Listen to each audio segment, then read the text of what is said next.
Hello everyone, this is the finale of What If Naruto Uchiha joins the Olympians, and I hope you guys enjoy this video and to like, to subscribe, and check out the playlist, to see more comment down below.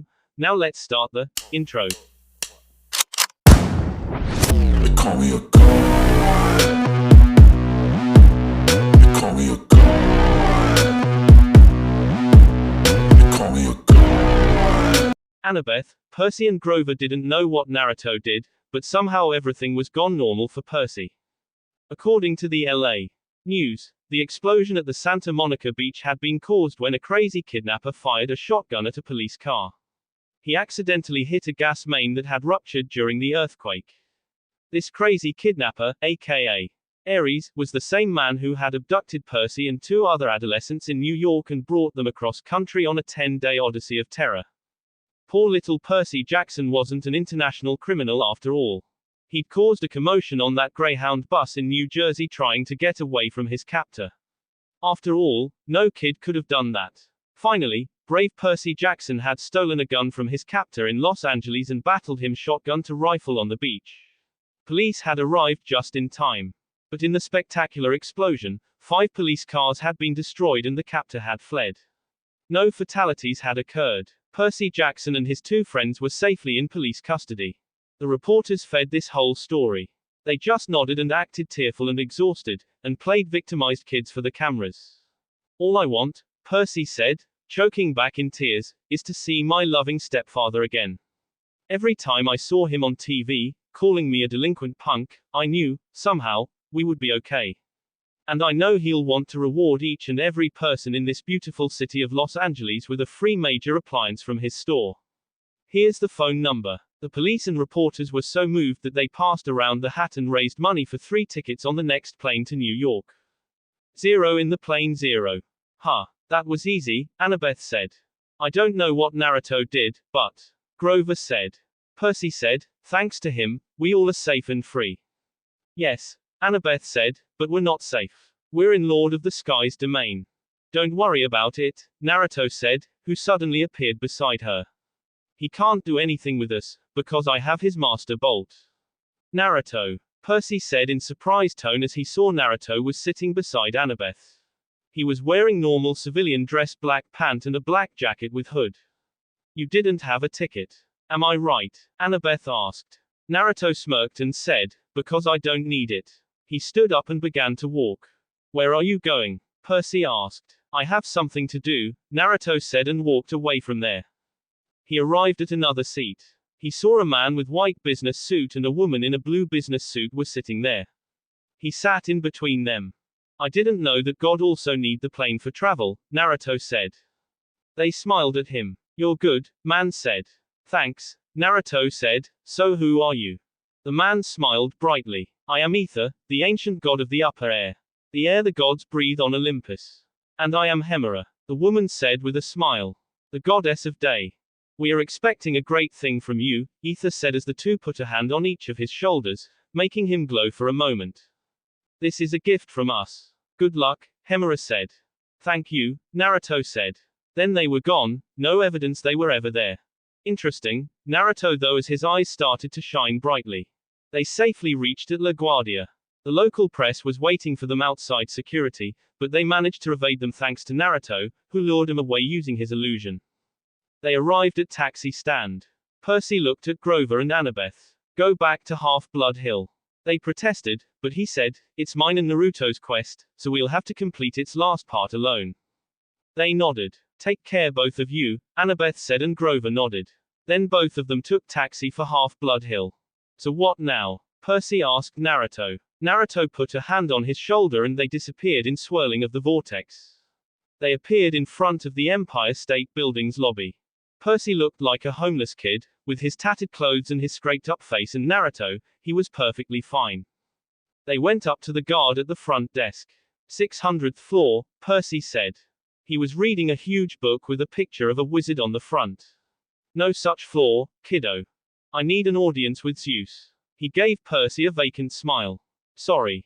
You heard me. Percy though this guy was just a regular mortal, but the guard said, no appointment, no audience, kiddo. Lord Zeus doesn't see anyone unannounced. But before Percy could say anything, Naruto said, "I want to go 600th floors." His Sharingan eyes were spinning rapidly. Guard's eyes flashed red. He scrambled out of his seat, fumbled around his desk for a key card, and then handed it to Naruto. "Insert this in the security slot. Make sure nobody else is in the elevator with you," he said without emotion. Naruto took the card. "Let's go. It's so easy for him, Percy though. I wish I could do that." They did as Guard told them. As soon as the elevator doors closed, Naruto slipped the key into the slot. The card disappeared and a new button appeared on the console, a red one that said 600. Percy pressed it and waited, and waited. Music played. "Raindrops keep falling on my head." Finally, ding. The doors slid open. Percy and Naruto stepped out. Percy nearly got a heart attack, because they were standing on a narrow stone walkway in the middle of the air. Below them was Manhattan, from the height of an airplane. In front of them, white marble steps wound up the spine of a cloud, into the sky. Percy's eyes followed the stairway to its end, where his brain just could not accept what he saw. "Believe or not, Percy," Naruto said, "but this is Olympus." From the top of the clouds rose the decapitated peak of a mountain, its summit covered with snow. Clinging to the mountainside were dozens of multi-level palaces, a city of mansions, all with white columned porticos, gilded terraces, and bronze braziers glowing with 1,000 fires. Roads wound crazily up to the peak, where the largest palace gleamed against the snow.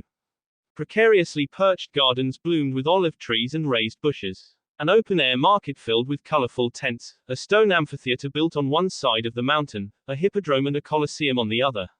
It was an ancient Greek city, except it wasn't in ruins. It was new, and clean, and colorful, the way Athens must have looked 2,500 years ago. "This place can't be here," Percy thought himself. The tip of a mountain hanging over New York City likes a billion-ton asteroid. How could something like that be anchored above the Empire State Building, in plain sight of millions of people, and not get noticed? "They are God," Naruto said to him. "So everything is possible for them." Percy though, how did he? "You're easy to read," Naruto said again.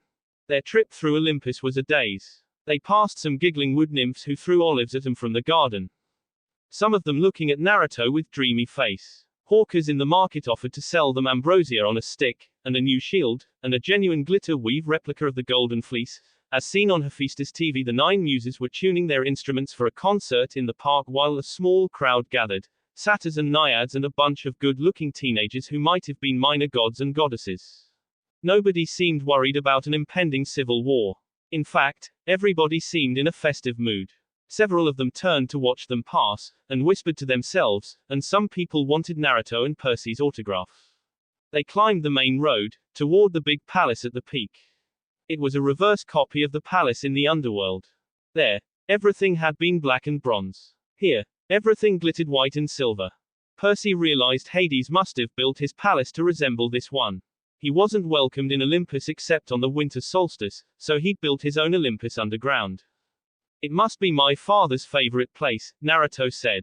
Percy nodded. Despite his bad experience with Hades, he felt a little sorry for him. To be banished from this place seemed really unfair. It would make anybody bitter, he thought. Steps led up to a central courtyard. Past that, the throne room. The room really isn't the right word. The place made Grand Central Station look like a broom closet. Massive columns rose to a domed ceiling, which was gilded with moving constellations. 12 thrones, built for beings the size of Hades, were arranged in an inverted U, just like the cabins at Camp Half-Blood. An enormous fire crackled in the central hearth pit. The thrones were empty except for 2 at the end, the head throne on the right, and the one to its immediate left. Percy didn't have to be told who the 2 gods were that were sitting there, waiting for them to approach. Percy and Naruto came toward them. Percy's legs were trembling. The gods were in giant human form, as Hades had been, but Percy could barely look at them without feeling a tingle, as if his body was starting to burn. As for Naruto, he looked at them calmly. Zeus, the lord of the gods, wore a dark blue pinstriped suit. He sat on a simple throne of solid platinum. He had a well-trimmed beard, marbled gray and black like a storm cloud. His face was proud and handsome and grim, his eyes rainy gray. As they got nearer to him, the air crackled and smelled of ozone. The god sitting next to him was his brother, without a doubt, but he was dressed very differently. He reminded Percy of a beachcomber from Key West. He wore leather sandals, khaki Bermuda shorts, and a Tommy Bahama shirt with coconuts and parrots all over it. His skin was deeply tanned, his hands scarred like an old-time fisherman's. His hair was black, like Percy's. His face had that same brooding look that had always gotten his son, Percy, branded a rebel. But his eyes, sea green like his son, were surrounded by sun crinkles. His throne was a deep-sea fisherman's chair.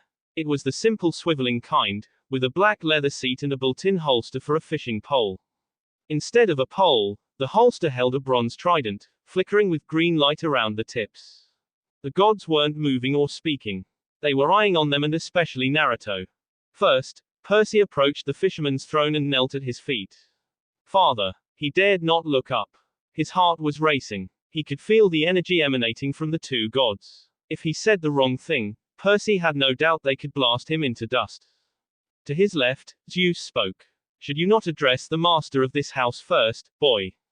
Then he turned toward Naruto, who was calmly standing there. And why aren't you bowing? Naruto said, because I don't want to. Zeus became angry. Peace, brother, Poseidon finally said. His voice stirred Percy's oldest memories, that warm glow he remembered as a baby, the sensation of this god's hand on his forehead. You. Zeus said. Naruto cut him off. I think this belongs to you, he said as Ares' body suddenly dropped front of them. He was still unconscious.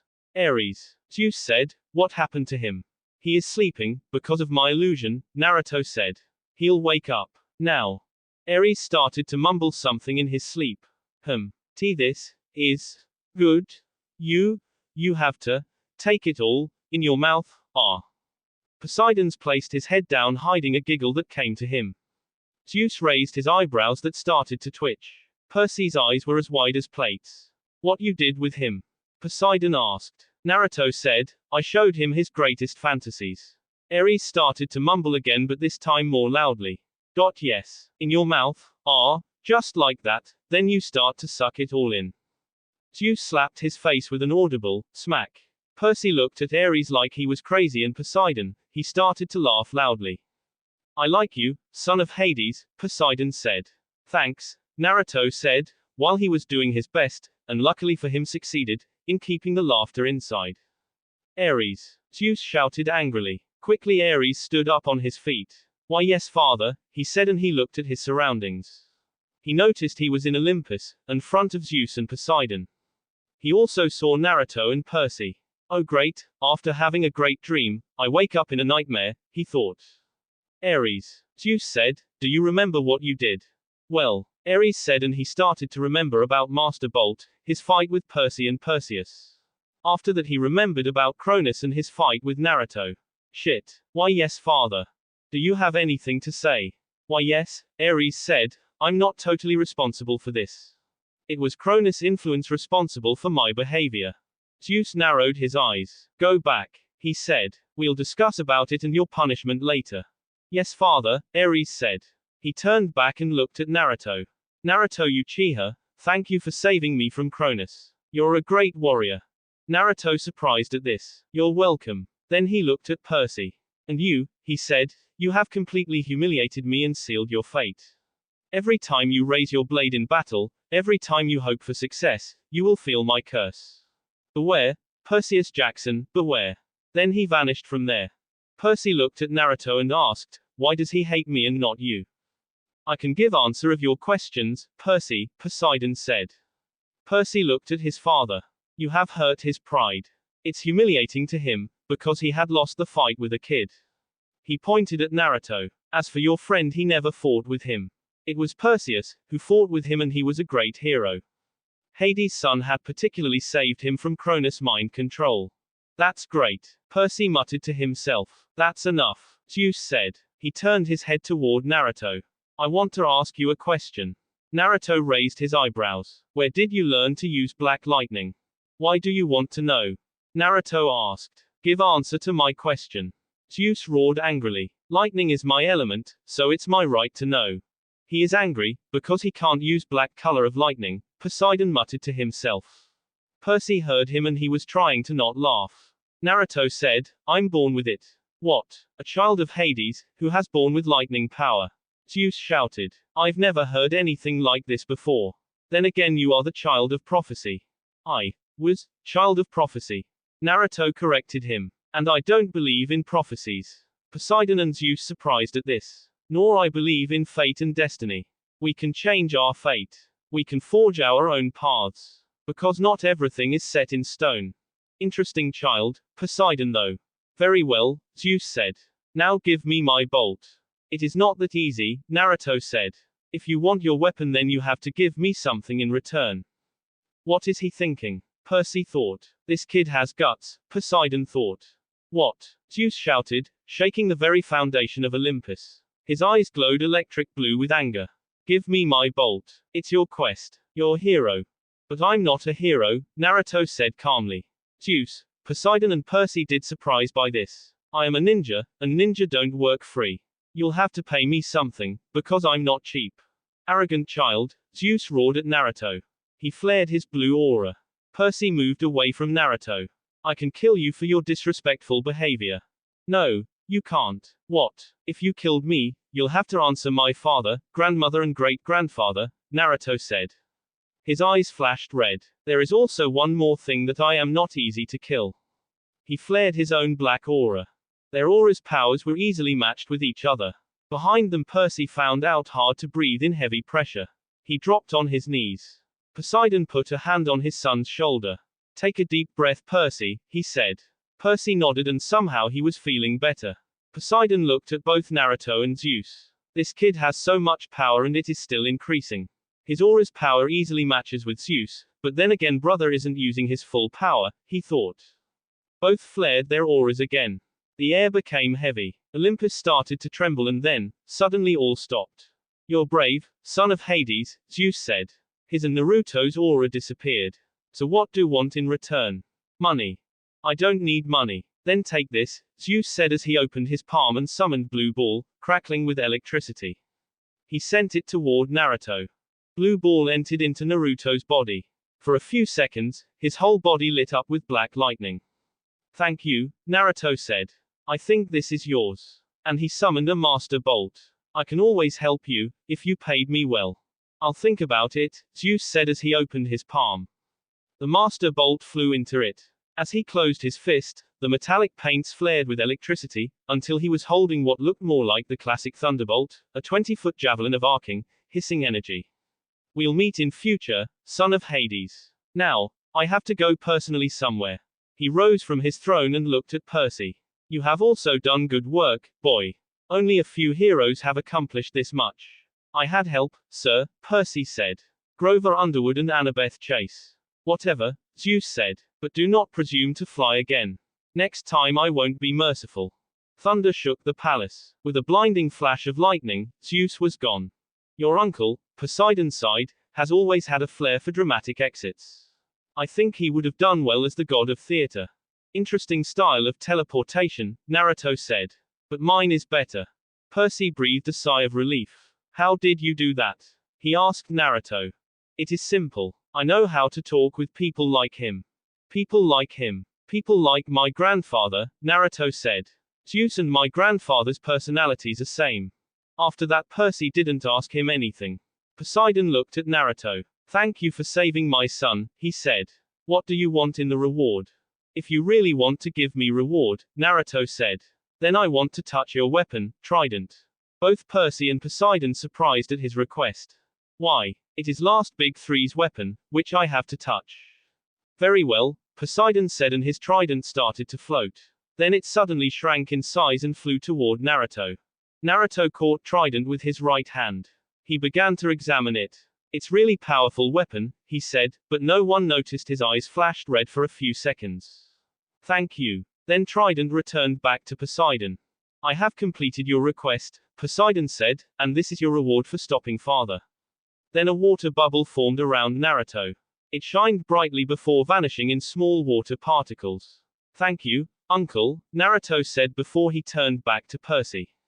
I'll meet you later. Besides, I have a feeling that your dad wants to speak with you, alone. He walked out of the throne room. Percy was alone in the throne room with his father. An uncomfortable silence. Father, Percy said. Naruto looked at the entrance of the throne room. So what can I do for you? He asked and turned his back. He saw 8-year-old girl with mousy brown hair and, warm and cozy, eyes of red fire. She was wearing a simple brown dress or robes with a scarf wrapped around her head.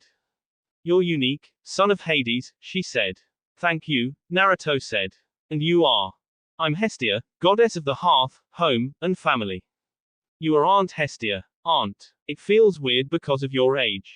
It's surprising to me. You feel it's weird. Because I thought you know, not everything you see is always what it seems, Hestia said, referring his real age.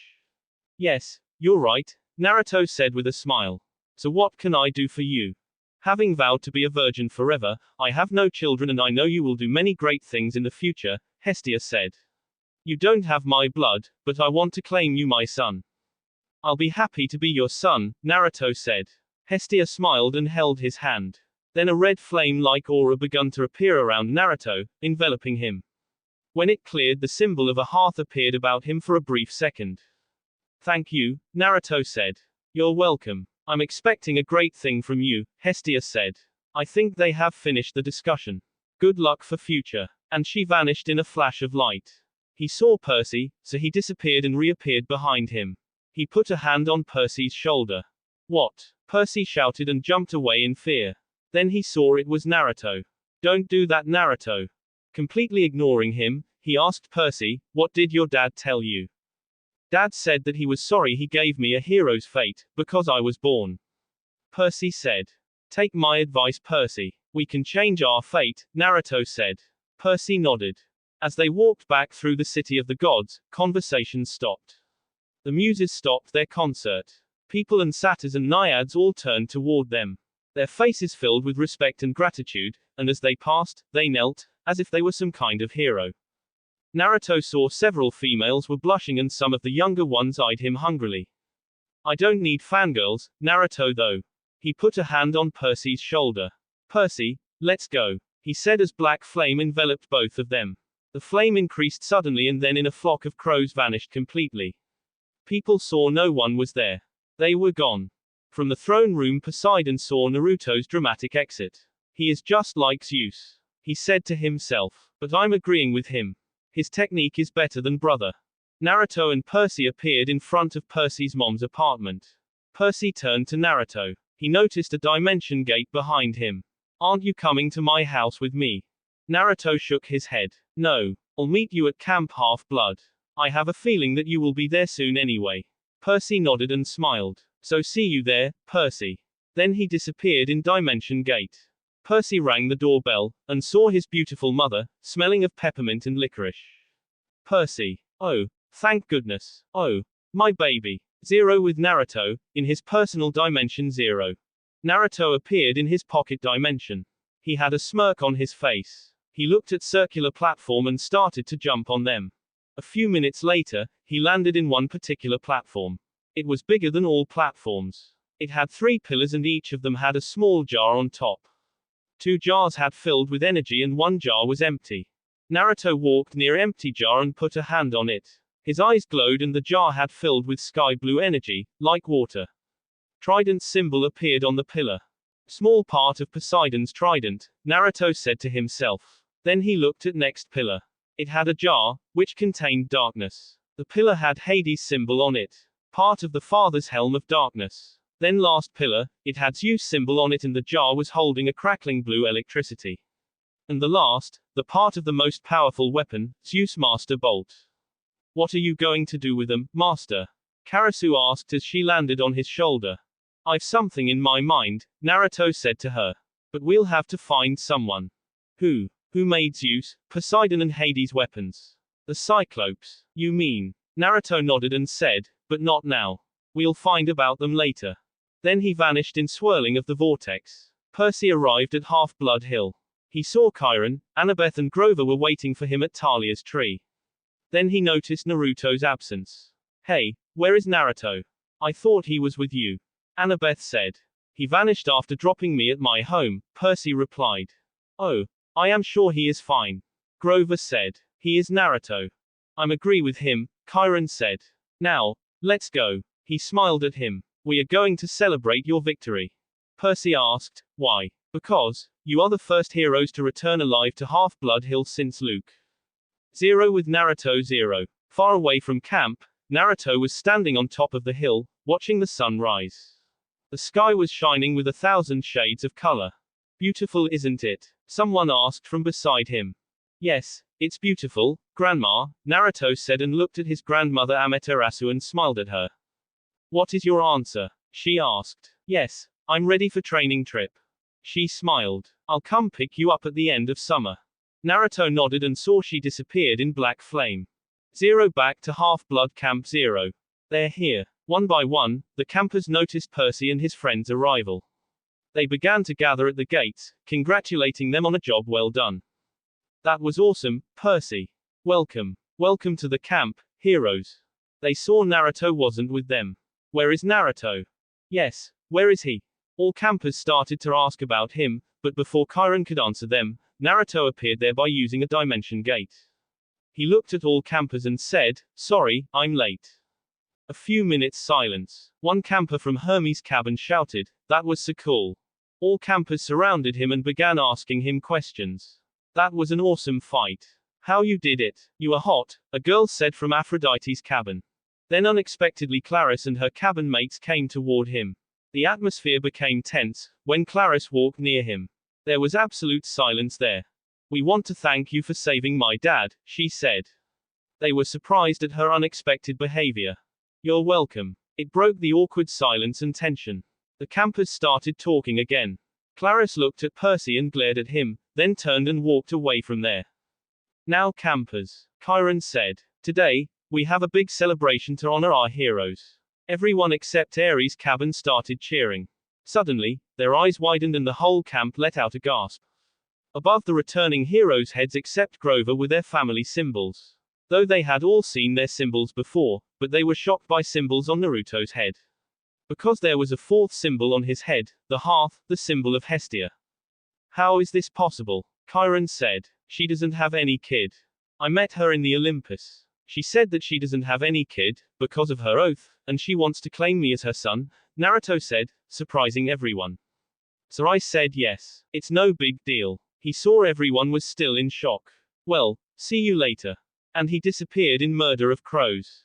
This is surprising. I didn't expect that, Mr. D said. Naruto appeared front of Talia's tree. He put a hand on the tree. He felt pulling sensation and he found himself front of Talia. Hello, Talia. Naruto, she said with a smile. She lunged to hug him and held onto him tightly. I'm glad you are safe. She let him go and looked at him. That was best battle I had seen. I know. So what happened in the Olympus? Well, he told her everything. Few minutes later. So, let me get this straight. You gave my father his weapon, but you demanded something in return from him. Talia said next, in a completely deadpan manner. And you are still alive. Well, yes, Naruto said, he and Poseidon gave me their blessing, and Hestia claimed me as her foster son. Now, this is new, Talia said. She was surprised by this. So this isn't your real age. She had small blush on her, remembering older Naruto's face. Naruto nodded. Yes, this isn't my real age. I was deraged after transporting this dimension. He saw blush on her face. Did you like my older self's face? Her face became even more red. Whatever. But then she remembered something. Naruto. Yes. He saw her face was red, but this time it was with anger. In battle, when Cronus stabbed you in your heart. You know how scared was I, because I thought you were dead. She shouted. Naruto held up his hands defensively and said, sorry. But it was necessary. He noticed she had begun calming down. I have a gift for you. A gift? She asked. Naruto nodded. I did talk to my father about you, but sadly, he didn't have a way to free you, he said, but he taught me something. He mouthed the word 1 followed by 2. Upon counting to 3, the scenery began to dim and blur as the room dissolved into nothing. Everything faded to black. Slowly the scenery around Talia began to clear as her blue eyes fluttered open. She found herself standing in thick green grass, surrounded by deep green rolling hills. The sky was soft blue with bright white fluffy clouds. There was a beautiful tree. The smell in the air was glorious, the smell of spring, grass and flowers. What is this? She asked in surprised tone. He answered, Talia, this is Limbo. But how? It's simple. You can't escape from the limbo, so I have changed limbo for you. Naruto. She looked into his eyes, she made her move and her lips met his, and Naruto could feel her pulling him deeper into a passionate kiss. He placed his hand behind her head. He pulled her close as his kiss became deeper, his tongue playing with hers. She let out soft moan. Thank you, she whispered after detaching her lips from his. You're welcome, Naruto said, a barely visible blush on his face. I want to tell you something. He took a deep breath. I'm going to training trip with my grandmother. What? Talia shouted. Why? To control my power, he said. And I didn't get anything helpful for you from my father, but I'm sure I will get something for you from my grandmother. She smiled at him and asked, when are you going? End of summer, he said. Don't worry. We've so much time, and in this time period, I'll teach you something important. And what is it? How to fight properly, he said as he disappeared and reappeared far away from her. He took fighting stance. Now, come at me with everything you've got. Congratulations to Percy, Annabeth and Naruto for completing the first quest issued in 2 years. Chiron shouted.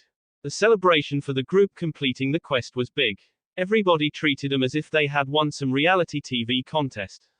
According to camp tradition, they wore laurel wreaths to a big feast prepared in their honor, then led a procession down to the bonfire, where they got to burn the burial shrouds their cabins had made for them in their absence.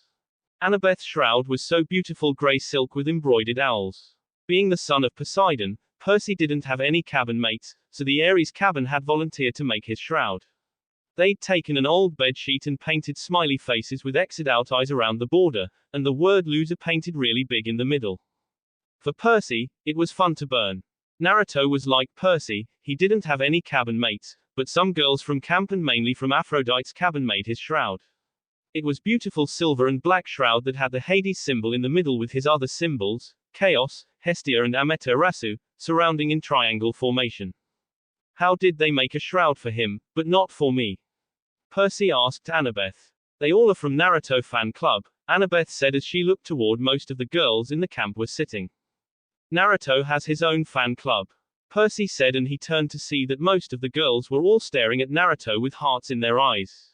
I'm not sure if I should be jealous of Naruto or feel sorry for him, he thought. As Apollo's cabin led the sing-along and passed out s'mores, Percy was surrounded by his old Hermes cabin mates, Annabeth's friends from Athena, and Grover's satyr buddies, who were admiring the brand new searcher's license he'd received from the Council of Cloven Elders. The council had called Grover's performance in the quest brave to the point of indigestion. Horns and whiskers above anything we have seen in the past. Unlike the other times when they sat around talking and eating s'mores, this time everyone was up dancing and singing along with each other. The only ones not in a party mood were Clarice and her cabin mates, whose poisonous looks told Percy they'd never forgive him for disgracing the dad. That was okay with him.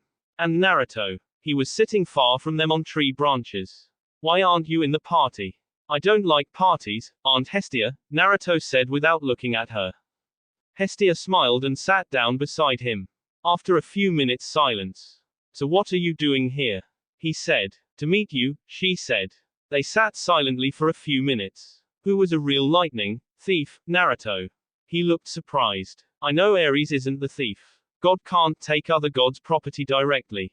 He must be demigod or mortal. Who was he? You are smart, Naruto said. And you're right about Ares. The thief was a demigod from camp. And we can't do anything to him, because we don't have any evidence on him. He looked at her. But I'm sure, soon he'll reveal himself front of all of us. She nodded. Then they heard Mr. D. Yes, so the little brat didn't get himself killed and now he'll have an even bigger head. Well, huzzah for that. In other announcements, there will be no canoe races this Saturday. Look like Dionysus don't like Percy, Hestia said. She saw all campers moving back into their cabins. See you later, Naruto. And she vanished from there. Naruto looked at campers and he melted in shadow. A week after quest, Naruto saw Percy, Annabeth and Grover were talking each other something. He walked near them and asked, "Hello, how are you?" He turned to Percy. "And how is your stepfather?" Percy was surprised, because his mother told him Gabe had left mysteriously, disappeared off the face of the planet, in fact. She'd reported him missing to the police. How? I have my way, Percy. Both Annabeth and Grover were looking at them in confusion. What are you two talking about? Grover asked. Percy said, it's nothing. Annabeth. Naruto called her name. Yes, she said. Come with me. She nodded. He put a hand on her shoulder and they vanished into thin air. What does he want from her? Percy asked. Grover said, I don't know. They appeared front of Talia's tree. Annabeth asked, what are we doing here? I have something for you, Naruto said as he put a hand on her and she glowed a bit. What is it? Just close your eyes and put your hand on Talia's tree. She did as he said and she felt pulling sensation. When she opened her eyes, she found herself in front of Talia, surrounded by deep green rolling hills. Annabeth, you are alone. But how? Talia asked. Where is Naruto? I'm here, Naruto said as he appeared there. Do you like my gift? He saw her confused face. Do you like your new power? Annabeth said, you mean? Naruto smiled and said, you can meet with her anytime. Thank you, Annabeth said with teary eyes. You're welcome, Naruto said and faded from there. So, Talia said to her, on the 4th of July. The whole camp gathered at the beach for a fireworks display by Cabin 9. Being Hephaestus's kids, they weren't going to settle for a few lame red, white and blue explosions. They'd anchored a barge offshore and loaded it with rockets the size of Patriot missiles. According to Annabeth, who'd seen the show before, the blasts would be sequenced so tightly they'd look like frames of animation across the sky. The finale was supposed to be a couple of 100-foot-tall Spartan warriors who would crackle to life above the ocean, fight a battle, and then explode into a million colors. As Naruto was watching, Annabeth and Percy were spreading a picnic blanket, when Grover showed up to tell them goodbye. He was dressed in his usual jeans and t-shirt and sneakers, but in the last few weeks he'd started to look older, almost high school age. His goatee had gotten thicker. He'd put on weight. His horns had grown at least an inch, so he now had to wear his Rasta cap all the time to pass as human. I'm off, he said. I just came to say, well, you know. Percy tried to feel happy for him. After all, it wasn't every day a satyr got permission to go look for the great god Pan. But it was too hard saying goodbye, because Grover was his oldest friend. Annabeth gave him a hug and said, keep your fake feet on, goat boy. This is for you, Naruto said and he gave him a flute. It was a golden flute with a black dragon wrapped around it. Whoa, Grover said. What it can do. Naruto smiled and said, you'll have found yourself. Good luck. Okay, thank you. He put it into his pocket. Where are you going to search first? Percy asked. Kind of a secret, he said, looking embarrassed. I wish you could come with me, guys, but humans and Pan. We understand, Annabeth said. You got enough tin cans for the trip. Yeah, and you remembered your reed pipes. Geez, Annabeth, he grumbled. You're like an old mama goat. But he didn't really sound annoyed. He gripped his walking stick and slung a backpack over his shoulder. He looked like any hitchhiker you might see on an American highway, nothing like the little runty boy Percy and Naruto used to defend from bullies at Yancey Academy. Well, he said, wish me luck. He gave Annabeth another hug. He clapped Percy on the shoulder and said goodbye to Naruto, then headed back through the dunes. Fireworks exploded to life overhead, Hercules killing the Nemean lion, Artemis chasing the boar, George Washington, who, by the way, was a son of Athena, crossing the Delaware. Hey, Grover, Percy called. He turned at the edge of the woods. Wherever you're going, I hope they make good enchiladas. Grover grinned, and then he was gone, the trees closing around him. We'll see him again, Annabeth said. Percy tried to believe it. The fact that no searcher had ever come back in 2,000 years. He'll be fine, Naruto said. Percy nodded and decided not to think about that. July passed. Naruto spent all his days in Talia's training and his own training. He also got some pointers from Dionysus to his Mokuton training. As for Percy, he spent his days devising new strategies for capture the flag and making alliances with the other cabins to keep the banner out of Ares' hands. He got to the top of the climbing wall for the first time without getting scorched by lava. Now, Percy was in his cabin. He was thinking about the oracle. He tried to convince himself that its prophecy had come to completion. You shall go west, and face the god who has turned. Done, he thought, even though the traitor god had turned out to be Ares rather than Hades. You shall find what was stolen, and see it safe returned. Check. One master bolt delivered. One helm of darkness back to Hades. You shall be betrayed by one who calls you a friend. This line still bothered him. Ares had pretended to be my friend, then betrayed me. That must be what the oracle meant. And you shall fail to save what matters most, in the end. I had failed to save my mom, but only because I'd let her save herself, and I knew that was the right thing, he thought. So why was I still uneasy? It was the last night of the summer session. The campers had one last meal together. They burned part of dinner for the gods. At the bonfire, the senior counselors awarded the end of summer beads. Percy got his own leather necklace. It was pitch black, with a sea green trident shimmering in the center. The choice was unanimous, Luke announced. This bead commemorates the first son of the sea god at this camp, and the quest he undertook into the darkest part of the underworld to stop a war. The entire camp got to their feet and cheered. Even Ares' cabin felt obliged to stand. Athena's cabin steered Annabeth to the front so she could share in the applause. Naruto was standing on the Talia's tree. He looked at his own leather necklace. It was pitch black with the Hades symbol in the middle with his other symbols surrounding in triangle formation. Naruto. Suddenly, he heard a voice in his head. Yes, father, he answered using telepathy. Come to the underworld. Very well. Naruto disappeared and reappeared front of Chiron. He saw he was with Mr. D. Chiron, he called. Chiron looked at him and said, Yes, Naruto. What can I do for you? I'm going to the underworld. My father wants to talk with me. You can go, Chiron said. Naruto nodded and vanished in Dimension Gate. 0 in the underworld 0. Naruto appeared in Hades' throne room using a dimension gate. He saw his father was sitting on his throne. Hello father, he greeted his father. Naruto, why is real thief not punished yet? Hades asked in his normal tone. You said you're going to handle him. I have something planned for him, father, Naruto said. Also, I can't accuse him without proof. Hades nodded and said, Very well son, but can you tell me who is he? You'll know very soon. He is from camp. Hello little brother, said a familiar voice of his sister. Naruto and Hades saw Melino. Hello big sister, Naruto said.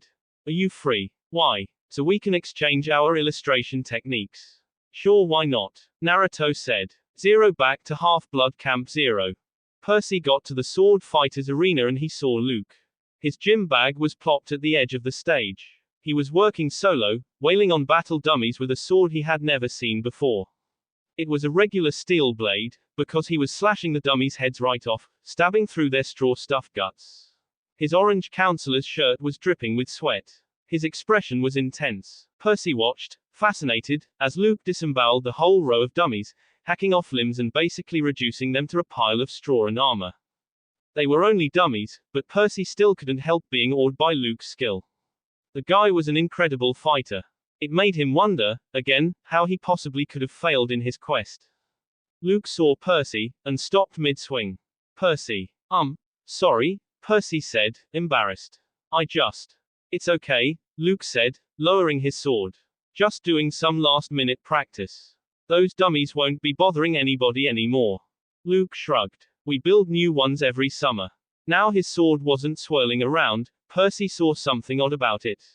The blade was 2 different types of metal, one edge bronze, the other steel. Luke noticed him looking at it. Oh, this new toy. This is Backbiter. Backbiter. Luke turned the blade in the light so it glinted wickedly. One side is celestial bronze. The other is tempered steel.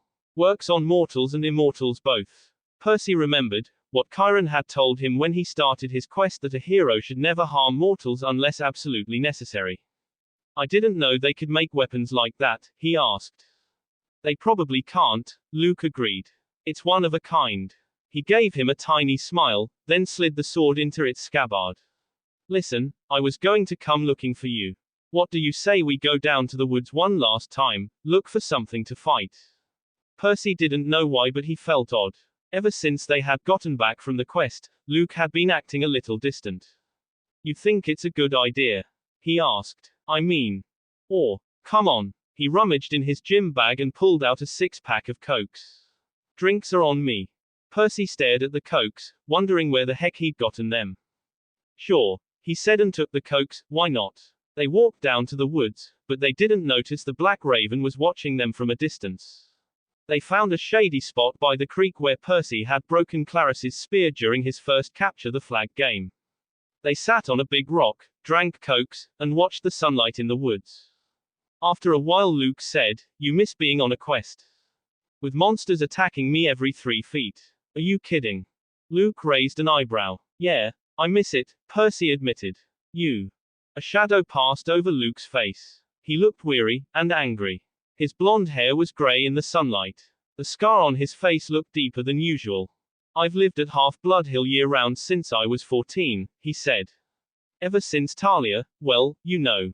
I trained, and trained, and trained. I never got to be a normal teenager, out there in the real world. Then they threw me one quest, and when I came back, it was like, okay, ride's over. Have a nice life." He crumpled his Coke can and threw into the creek, which really shocked Percy. One of the first things he learned at Camp Half-Blood is, don't litter. You'll hear from the nymphs and the naiads. They'll get even. You'll crawl into bed one night and find your sheets filled with centipedes and mud. "The heck with laurel wreaths," Luke said. "I'm not going to end up like those dusty trophies in the big house attic." "You make it sound like you're leaving." Luke gave him a twisted smile. "Oh, I'm leaving, all right, Percy. I brought you down here to say goodbye." He snapped his fingers. A small fire burned a hole in the ground at Percy's feet. Out crawled something glistening black, about the size of a hand. A scorpion. Percy started to go for his pen. "I wouldn't," Luke cautioned. "Pit scorpions can jump up to 15 feet. Its stinger can pierce right through your clothes. You'll be dead in 60 seconds. "Luke, what?" Then it hit him. "You," he said. He stood calmly and brushed off his jeans. The scorpion paid him no attention. It kept its beady black eyes on Percy, clamping its pincers as it crawled onto his shoe. "I saw a lot out there in the world, Percy," Luke said. "Didn't you feel it, the darkness gathering, the monsters growing stronger? Didn't you realize how useless it all is? All the heroics being pawns of the gods. They should have been overthrown thousands of years ago, but they've hung on, thanks to us half-bloods." Percy couldn't believe this was happening. "Luke, you're talking about our parents," he said. Luke laughed. "That's supposed to make me love them. They're precious. Western civilization is a disease, Percy. It's killing the world. The only way to stop it is to burn it to the ground, start over with something more honest. You're as crazy as Ares." His eyes flared. Ares is a fool. He never realized the true master he was serving. "If I had time, Percy, I could explain. But I'm afraid you won't live that long, because Naruto isn't here to save you." The scorpion crawled onto Percy's pant leg. "Why are you serving Cronus?" The air got colder. "That's none of your business," Luke shouted. "And you should be careful with names. Cronus got you to steal the Master Bolt and the helm. He spoke to you in your dreams." Luke's eye twitched. "He spoke to you, too, Percy. You should have listened." "You're wrong. He showed me that my talents are being wasted. You know what my quest was 2 years ago, Percy? My father, Hermes, wanted me to steal a golden apple from the garden of the Hesperides and return it to Olympus. After all the training I'd done, that was the best he could think up." "That's not an easy quest," Percy said. "Hercules did it." "Exactly," Luke said. "Where's the glory in repeating what others have done? All the gods know how to do is replay their past. My heart wasn't in it. The dragon in the garden gave me this," he pointed angrily at his scar, "and when I came back, all I got was pity. I wanted to pull Olympus down stone by stone right then, but I bided my time. I began to dream of Cronus. He convinced me to steal something worthwhile, something no hero had ever had the courage to take. When we went on that winter solstice field trip, while the other campers were asleep, I snuck into the throne room and took Zeus's master bolt right from his chair. Hades's helm of darkness, too. You wouldn't believe how easy it was. The Olympians are so arrogant, they never dreamed someone would dare steal from them. Their security is horrible. I was halfway across New Jersey before I heard the storms rumbling, and I knew they'd discovered my theft." The scorpion was sitting on his knee now, so Percy tried to keep his voice level. "So why didn't you bring the items to Cronus?" Luke's smile wavered. I got overconfident. Zeus sent out his sons and daughters to find the stolen bolt. Artemis, Apollo, my father, Hermes. But it was Ares who caught me. I could have beaten him, but I wasn't careful enough. He disarmed me, took the items of power, threatened to return him to Olympus and burn me alive. Then Cronus' voice came to me and told me what to say. I put the idea in Ares' head about a great war between the gods. I said all he had to do was hide the items away for a while and watch the others fight. Ares got a wicked gleam in his eyes. I knew he was hooked. He let me go, and I returned to Olympus before anyone noticed my absence. Luke drew his new sword. He ran his thumb down the flat of the blade, as if he were hypnotized by its beauty. Afterward, the Lord of the Titans, he punished me with nightmares. I swore not to fail again. Back at Camp Half-Blood, in my dreams, I was told that a second hero would arrive, one who could be tricked into taking the bolt and the helm the rest of the way from Ares down to Tartarus. You summoned the Hellhound, that night in the forest. We had to make Chiron think the camp wasn't safe for you, so he would start you on your quest. We had to confirm his fears that Hades was after you. And it worked. But why me? Because Naruto didn't trust me. Percy gritted his teeth. The flying shoes were cursed, he said. They were supposed to drag me and the backpack into Tartarus. And they would have, if you'd been wearing them. But you gave them to the satyr, which wasn't part of the plan. Grover messes up everything he touches. He even confused the curse. Luke looked down at the scorpion, which was now sitting on Percy's thigh. You should have died in Tartarus, Percy. But don't worry, I'll leave you with my little friend to set things right. Talia gave her life to save you, Percy said angrily. And this is how you repay her. Don't speak of Talia, Luke shouted. The gods let her die. That's one of the many things they will pay for. You're being used, Luke. You and Ares both. Don't listen to Cronus. I've been used. Luke's voice turned shrill. Look at yourself. What has your dad ever done for you? Cronus will rise again. This time Naruto isn't going to win against him. He will cast the Olympians into Tartarus and drive humanity back to their caves. All except the strongest, the ones who serve him. Call off the bug, Percy said. If you're so strong, fight me yourself. Luke smiled. Nice try, Percy. But I'm not Ares. You can't beat me. My lord is waiting, and he's got plenty of quests for me to undertake. Luke. Goodbye, Percy. There is a new golden age coming. You won't be part of it. He slashed his sword in an arc and disappeared in a ripple of darkness. The scorpion lunged. Percy swatted it away with his hand and uncapped sword. The thing jumped at him, but he cut it in half in midair. Then he felt something. He looked down at his hand. His palm had a huge red welt, oozing and smoking with yellow guck. His vision went foggy. The poison was too strong. He could barely stand up. His vision was getting dark and the last thing he saw a blackbird coming toward him. Zero with Annabeth Zero. Annabeth was in her cabin, reading a book. Suddenly, from her shadow Karasu appeared front of her with Percy. What happened to him? Annabeth asked worriedly as she noticed he was unconscious, and his skin was green, turning into grey. He was also breathing heavily. Poison. What? Poison is too strong. My healing power is useless against it. Use a healing crystal that the master has given to you. Annabeth nodded. She took the green crystal from her pocket and placed it on Percy's forehead. Crystal began to shine brightly. After a few minutes, crystal turned dark blue then returned back to its original green color. She noticed Percy's skin and breathing was now normal. He is now normal, Annabeth said, looking at Karasu. Can you take us to sick room of the big house? Sure. They disappeared in shadow portal. Zero sick room of the big house Zero. Chiron entered in the room, while Argus stood guard in the corner. They saw Percy was lying on the bed and he was still unconscious. His right hand bandaged like a club and Annabeth sat next to him, holding a nectar glass and dabbing a washcloth on his forehead. Is he fine? Chiron asked. Annabeth nodded. I used healing crystal. He is now normal. Who did this? He asked. Luke. Karasu said. What? Annabeth shouted. He is a traitor. By using illusion, she showed everything that had happened between them. The room was quiet for a long time. Luke was a thief, Chiron said. I can't believe that Luke. Annabeth's voice faltered. You have to believe in it. Naruto said as he appeared there. Yes, you're right, she said. Her expression turned angry and sad. I can believe it. May the gods curse him. He was never the same after his quest. This must be reported to Olympus, Chiron murmured. Then they saw Percy was waking up. Here we are again, Percy said himself, when he'd noticed he was in the sick room. You idiot, Annabeth said.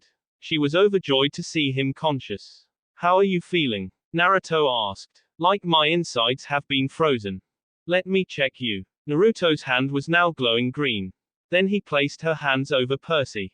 You're fine and there are no side effects. He turned toward Annabeth. Good job, Annabeth. Then he remembered about Luke. Chiron, he said. Luke, he is. We know, Percy, Chiron said. Karasu told us, Annabeth said. She was there. Luke is out there right now, Percy said. I have to go after him. No, Percy, Naruto said, you need rest. Sleep. He used illusion and put Percy in sleep. Annabeth, take care of him. We'll talk with him tomorrow, Chiron said. And Argus will watch over you too. He and Naruto left the room. So are you going to tell Talia about Luke? Chiron asked Naruto. I have already told her, Naruto answered. How did she take it? She was surprised, angry, and sad, Naruto said. She had already known that Luke hates gods, but she had never thought he will become traitor. After few minutes silence. Did you know Luke is a traitor? Yes. Then why? I didn't have any proof. Then there is Ares, who hadn't remembered anything about him. Naruto said. Another reason is Talia and Annabeth. They're angry at Luke now, but deep down they still believe in that, they can save him. I also need him in the future, he thought. What are you gonna do with him? For now nothing, Naruto said, but in future, if he brought any problems then I'll handle him myself. He began to walk away from there. And one more thing, Chiron. I am going to train trip with my grandmother. Then he disappeared with a murder of crows. 0 with Talia 0. She was practicing her sword, wailing on battle dummies with a sword. Talia, Naruto said. Naruto. She ran over to him and gave him a hug. They just hugged there for a few seconds. Are you going? She asked in a sad tone. Yes, he said, but I have a gift for you. He took something from his pocket and gave it to her. What is this? She saw it was looking like a sword hilt. Its color was silver. It had a small Chinese dragon wrapped around it. Just concentrate and try to summon electricity. She did and it instantly grew a blade of lightning. The blade glowed bright blue. Overall it looked like a katana. Holy, what the hell is this? She screamed. She was more amazed than shocked. Meet new powerful Raijin no Ken. Otherwise known as the Sword of the Thunder God. Thanks, she said and blade vanished. She put hilt in her pocket. She shut her eyes and kissed him passionately on the lips, and for a long while, a full minute. Goodbye and good luck.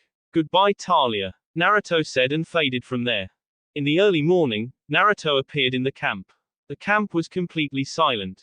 The cabins were dark. Beyond the woods and the strawberry fields, the Long Island Sound glittered in the first light of the sun. Then he saw Percy and Annabeth. He teleported near them. What are you going to do? Annabeth asked Percy. Percy answered, I don't know. How are you feeling, Percy? They turned back and saw Naruto.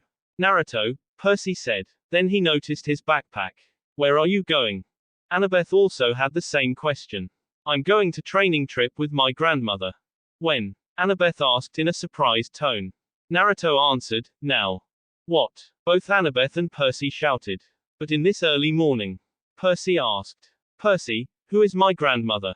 Amaterasu, the Shinto goddess of the sun, Percy answered. Percy, her symbol is rising sun. Chiron said as he and Mr. D walked over there. Why are you here? Percy asked. He was surprised to see them in the early morning. We are here to welcome her, Mr. D said. Why? She is a major deity of the Shinto religion. She is the goddess of the sun, but also of the universe, Chiron explained to him. She is here, Naruto said. As the gray began to fade as the colors filled the sky, the chill began to warm as the sun began to rise. In an instant, the sky was filled with lights and colors. Looking at the sky, Annabeth said, it is beautiful. Thank you. Someone said. Everyone turned in the direction of the voice. They saw a pure white wolf with crimson markings across her body. It was most beautiful creature they had seen. She was releasing powerful divine aura. It was calm. Hello, Grandma, Naruto said. This surprised both Annabeth and Percy. Then with a bright flash, Wolf transformed into beautiful women. Both of them noticed similarities between Naruto and her. She had the same black hair and purple eyes like Naruto. Welcome to camp, Lady Amaterasu, Chiron said.